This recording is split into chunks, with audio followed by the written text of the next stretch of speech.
the iPhone.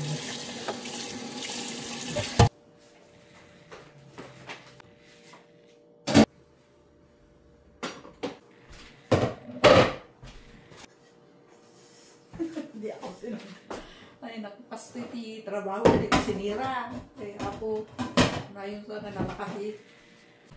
Tapon nga tayo ng basura. Trabaho eh. May amoy. Kaya palitan natin. Ah!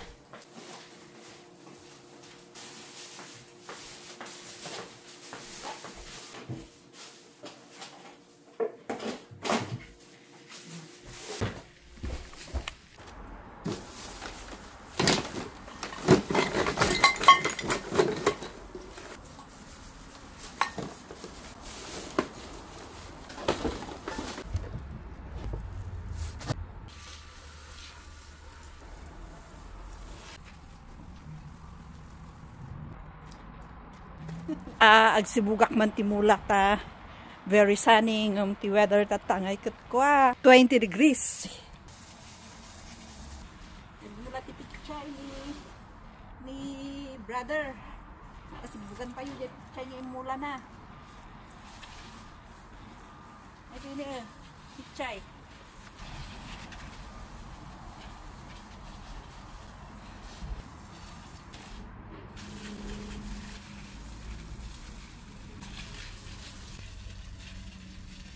Kaburburas ko gamin dyan, beans di kalman. So, nag-alak lang tibasit. Pasok na tayo sa loob. Laok ko dyan. Natung.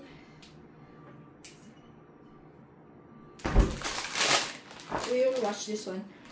Ayan, ganyan yung ginawa natin. Nagluto tayo ilutuan tayo di kabalay tayo. Adaak dito yung balayda. Adaak dito yung balayda dito yung 74.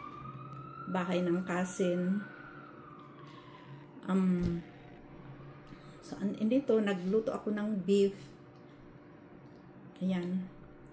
Alam nyo, pag nakikibahay kayo, huwag tamad ha. Tumulong sa trabaho sa loob ng bahay. Huwag tayong entitled. Oh, diba? Kasi sila nagtatrabaho ng pambili ng pagkain natin at tayo ay nakikikain. So ano, kabsat mo man, kapatid mo man, friend mo, kung tayo ay nakikitira, kahit kapatid mo yan, kaibigan mo, kung sinong kakilala mo, kung open house, pinatira ka sa loob ng bahay nila, huwag tayong tatamad-tamad.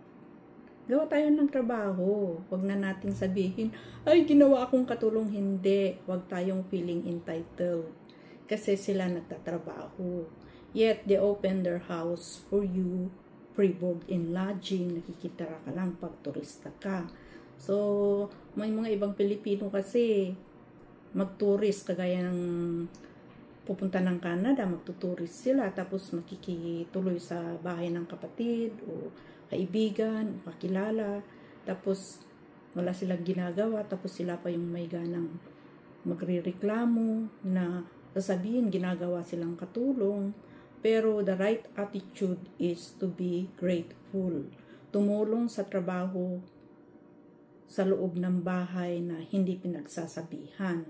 Kasi mga tao dito nagtatrabaho sila para siyempre itong bahay din nagbabayad sila ng mortgage and everything. Tapos ikaw na nakituloy, libre ka. Tapos ikaw pa yung may ganang magreklamo. Hindi po ganun yung tamang attitude. Okay? So, yun. Gawin yung mga work na kahit hindi ka pinagsasabihan, tumulong ka sa loob ng bahay at huwag magreklamo. Huwag feeling entitled. Tayo nagluluto kasi mamaya uuwi na yung kabahay ko. Kakain, siyempre, pagod sila. And they also work to pay their house na tinutuluyan natin ng libre. Okay? So, ayan. Ang ginawa natin today. This is the day that the Lord has made. I will rejoice and be glad in it. Ako'y gutom. So I think magko-coffee tayo. Coffee.